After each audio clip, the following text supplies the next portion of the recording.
Puji Tuhan, jangan abaikan setiap peringatan.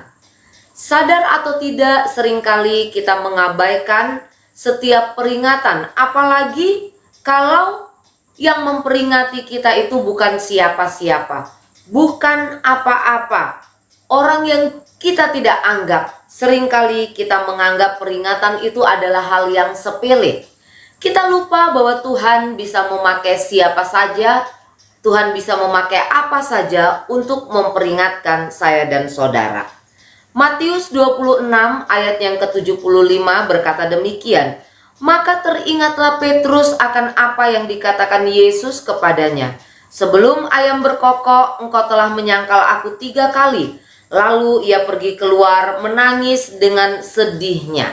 Setelah Yesus ditangkap, ada satu peristiwa di mana Petrus menyangkal Yesus sebanyak 3 kali. Apa yang dilakukan oleh Petrus sesungguhnya tidak berkenan di hati Tuhan. Apa yang dilakukan oleh Petrus saat itu sesungguhnya adalah kesalahan yang besar. Dan Tuhan mau supaya Petrus menyadari kesalahannya dan bertobat. Bukan malaikat yang Tuhan utus untuk memperingatkan Petrus, ya. Bukan hal-hal yang spektakuler yang Tuhan pakai untuk memperingatkan Petrus, tetapi hanyalah kokok dari ayam.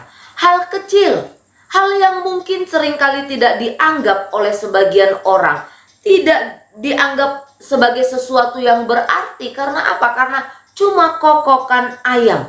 Tapi Petrus tidak mengabaikannya. Petrus menangis dengan sedihnya. Firman Allah berkata, ini adalah bukti dari penyesalan dan pertobatan Petrus.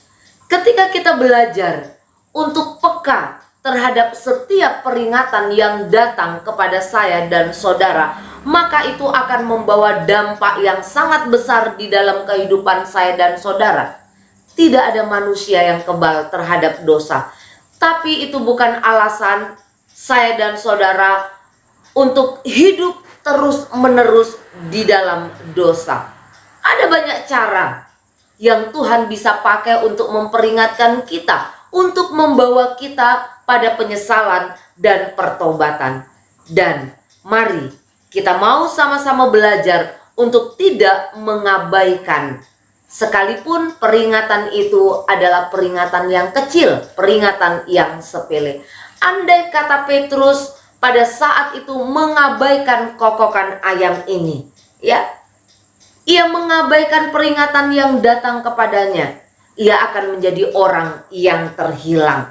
Dan tidak akan pernah ada 3.000 jiwa bertobat di dalam pelayanan Petrus di kemudian harinya.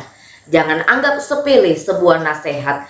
Jangan remehkan setiap peringatan jika kita ingin mengalami rencana Allah yang besar di dalam kehidupan saya dan saudara. Amin. Tuhan Yesus memberkati.